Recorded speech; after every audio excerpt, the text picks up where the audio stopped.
Der Verband der Automobilindustrie hat seit einigen Jahren mit der Nutzfahrzeug-Veteranengemeinschaft eine gemeinsame Aktion. Das heißt, es wird in einer bestimmten Halle, die zur Verfügung gestellt wird, historische Nutzfahrzeuge, Omnibusse, Nutzfahrzeuge, Baumaschinen ausgestellt.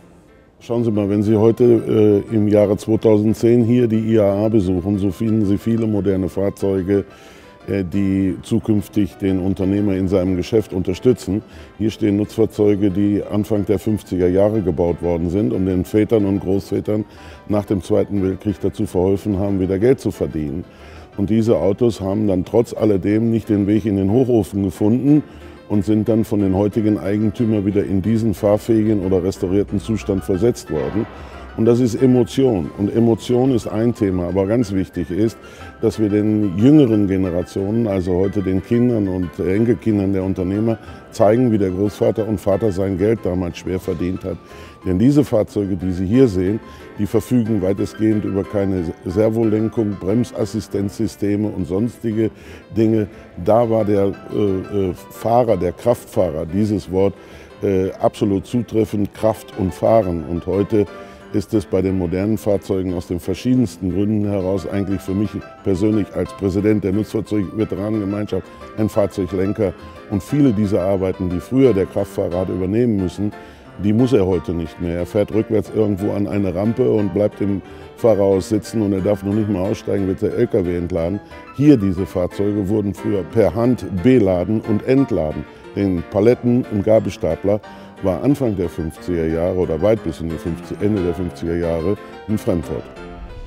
Das ist ein Fahrerhaus eines Krupp Mustang. Man sieht hier vorne die Haube und die Kühlergitter und die Kotflügel, weitestgehend im Originalzustand. Das heißt mit modernster Technik gebeizt, also den alten Lack, die alten Lackschichten heruntergeholt. Aber die Fahrerhäuser damals hatten ein Problem, sie waren nicht für die Ewigkeit gebaut. Das war nämlich ein Holzgerippe, was beblecht wurde. Und dieses Holz, dieses Fahrerhaus hat irgendwann dann durch Wurm und Feuchtigkeit den Weg gefunden, zur Erde zu werden. Und dann muss man aufwendigst ein Fahrerhaus wieder aufbauen.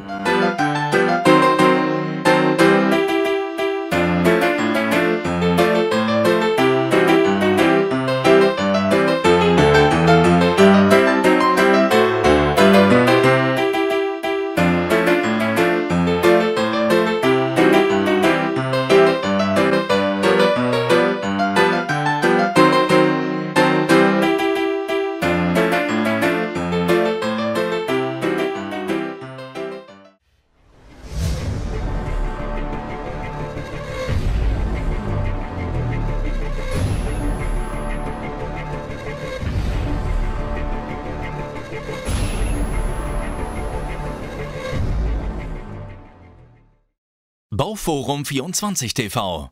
Construction in Motion.